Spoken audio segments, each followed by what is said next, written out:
Politikaan si agalu barbaadda. Mee jechootadhaan si barsiisu shanan kana qabannaaniin I'm sure si gala jedhee abdii qaba.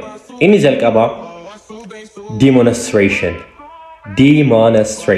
Demonstration jecha maal inni hiriira jecha. Uummanni walii galee yookaan iddoo public ta'etti mormii ofii dhiyeeffachuun maal jedhama? Demonstration jennaan. Excellent. Inni lammaffaa hoo urge jechaan cinqaa yookaan dhiibbaa wanni wahii yookaan dhiibbaa namoonni wanta wahii irratti taasisan jecha. For example, ummanni dhiibbaa mootummaa irratti taasisa akka deebii jaraa deebisu jecha. The people are urging the government to respond their request. Inni sadaffaan immoo kana yeroo hedduu ammatti keessattuu sa'aatii kanatti yeroo hedduu dhageettan jedhee yaada. Strike. Hunger strike jechuu dandeenya jecha. Strike jechaan kun immoo hojjettoonni hedduu walii galanii hojii dhaabuun maal jedhama? Strike jecha. The doctors are striking. The teachers are striking. Yoo jenne maal inni? Hojii dhaabanii jiran.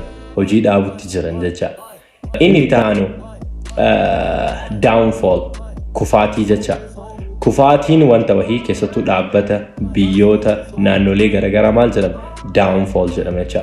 For example, the downfall of Israel regime, the downfall of Ethiopian regime, the downfall of Tesla company jennee fayyadamuu dandeenya jecha. Kufaatii jecha karaa biraatiin. Inni dhumaa immoo isa hedduu isin fayyaduudhaallee politikaa dhalatti illee iddoo kamittuu fayyadamtan jecha. Inni dhumaa Negotiate means waliigalu jecha. Wanta tokko mariidhaan waliigalu maal jedhama? To negotiate. So the government and the residents or the citizens has to negotiate in order to what? To fix the current issue. Jechuu dandeenya jecha. At the same time, samarii kana hoo barachuu feetanii. Eessatti baradheettanii yaadni isinitti bu'u jira? Magaalaa Adaamaa mana barumsaa Unique Academy.